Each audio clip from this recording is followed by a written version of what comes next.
Chapter 6. Purity of Heart. Do we learn to be pure of heart, or do we unlearn? Do we acquire a superfiltration system to get pure water, or do we discard our clogged filter?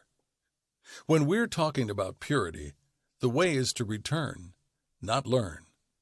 We have to return to pre-filtered life. If what we started out with is pure, innocent, an image and likeness of God, if we being adults are to become like children, then it is only logical to go back to the beginning. Life experiences can make us either bitter or better.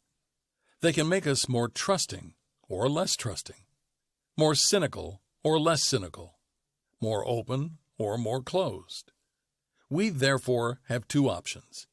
We can hold out for a barrage of positive experiences that re-educate our bodies and minds, or we can return to our original purity and our participation in the divine nature. Simple as that. Being unburdened by returning to our original purity is different than re-education, in that it doesn't require any time. After all, it is time that created burdens in the first place. But we don't really see this, not with any depth of understanding. Our participation in the nature of God, our original purity, is the key to instant freedom. If being unburdened is instantaneous, why do we postpone and create so much trouble for ourselves? It's true. We create trouble and make it harder than it actually is. It's like driving a long distance, only to return and park in the driveway. We could have just stayed in the driveway. But that's what we do. We think the answer is much more distant and complex, when actually all we have to do is remove the complexity, remove the complicated, accumulated world, and enjoy. Chapter 7. The Irony of Focusing on That.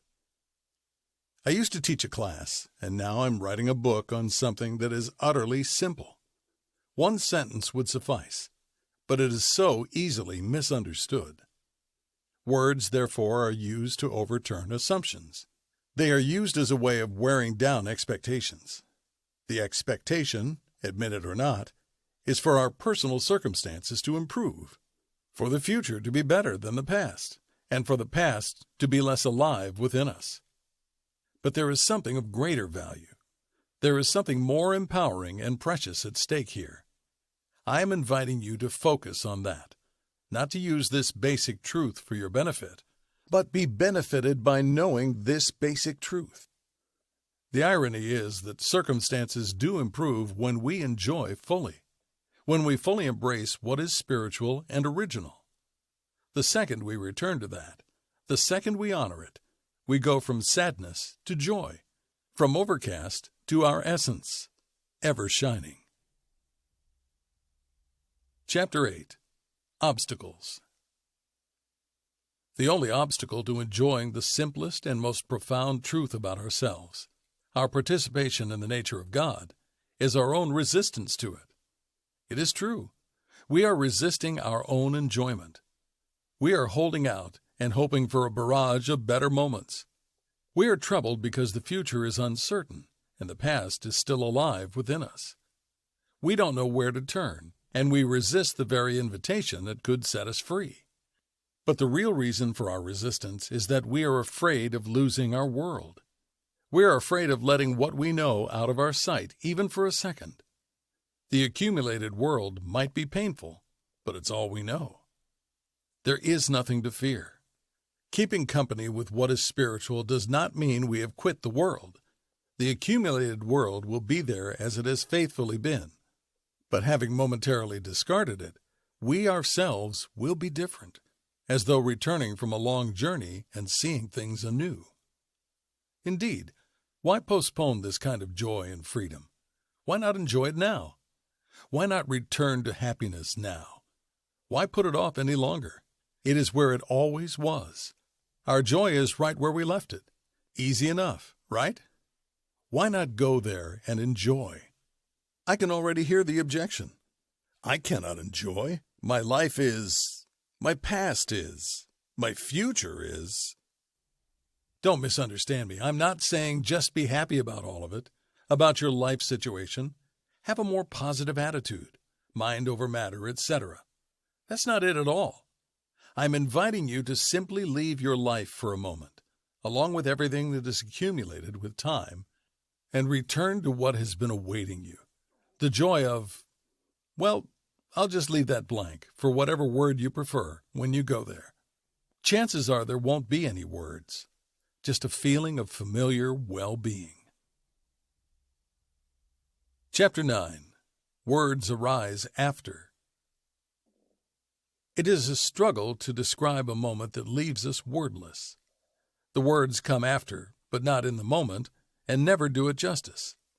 But we have to use words to communicate, and when we're speaking of transcendence, it is all the more difficult to capture. Suppose you lived believing you were at the mercy of events. That was the view from where you stood. Then someone told you that how you viewed things resulted from where you were seeing. So you personally tried to adopt a healthier perspective. But this is not the invitation. The invitation is to transcend.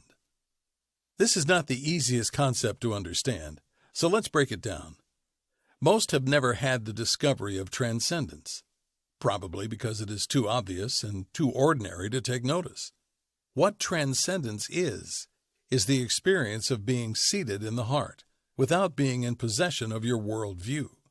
Being seated in the heart, beyond the accumulated world. It is not extraordinary, but something very natural, quiet, at ease. Already you are seated there, so there's no journey to make, no effort to undergo. All that is happening is that the accumulated world is continually getting your attention, and its allures are pulling you away from the quiet inner being that knows. What does it know, you ask? That's just it. It doesn't know anything. It doesn't know math. It doesn't know science. It doesn't know languages. It just knows. Like knowing an inexpressible secret. Yet when words spring forth, they come from the depths of truth. Chapter 10. The problem with how God is known. Thinking isn't always the way to knowing. That may sound strange, but what's even stranger is that when it comes to knowing God, the being from whom all has originated, thinking is the opposite of knowing, and takes us in the wrong direction. The one who stops their world, who puts an end to thought momentarily, or who hangs back in the silence and stillness, will come to know rather quickly.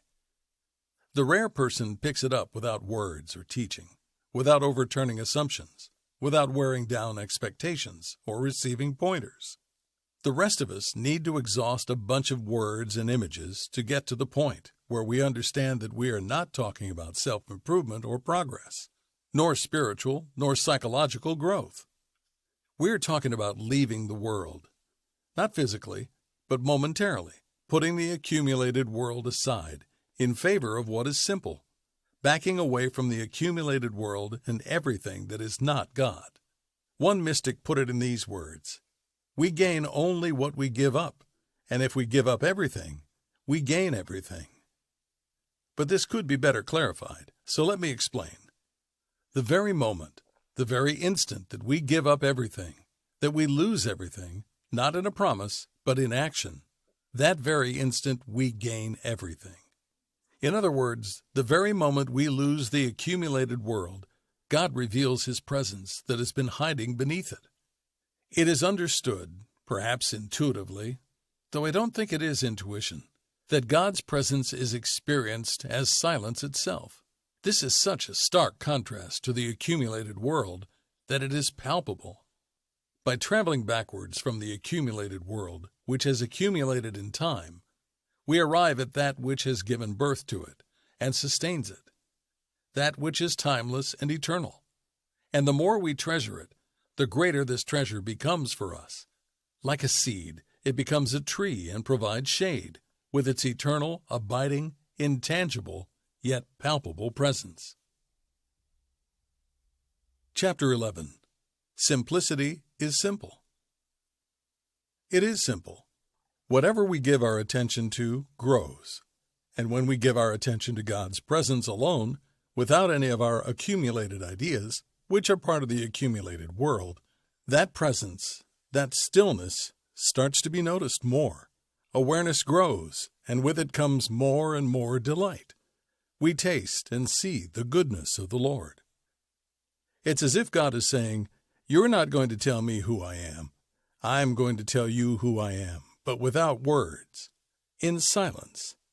Once this is understood, we understand the infinite value of this silence, this stillness, which has preceded everything and is the presence causing everything to exist.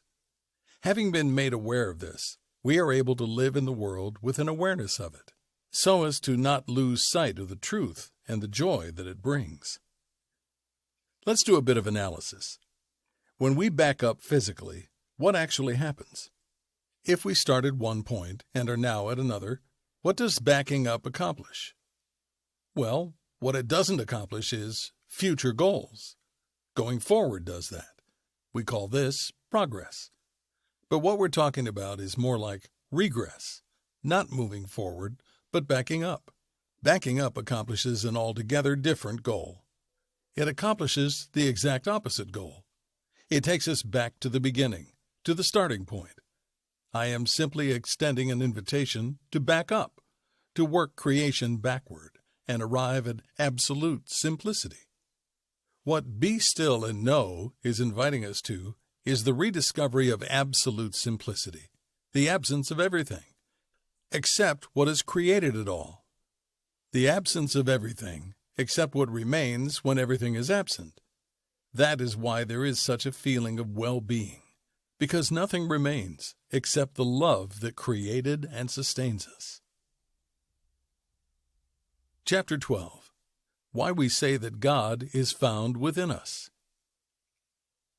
The truth is, God is, and God's presence sustains everything that is.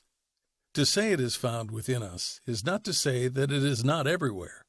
But in the world, God's presence is diffused and almost undetectable. The effect is obvious. The cause is less so. By going within, we move away from the objects of the world. We momentarily reject them. Then we go a bit further inward, and we encounter thoughts and images. These also are rejected. Finally, we arrive at the source from which everything springs, and it is an experience of joy. It is the source of everything.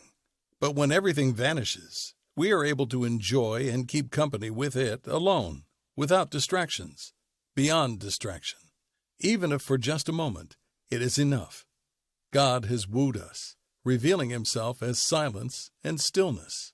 We discard the world, not because it's evil, but because we don't want to know the world. We want to know the source of the world. Once this is known, and we have understood it, the world is understood to be willed by God. It all came forth from one source, and this source is God. In the beginning was the Word, and the Word was with God, and the Word was God. He was in the beginning with God. All things were made through him, and without him was not anything made that was made. John chapter 1, verses 1 through 3. This is known absolutely.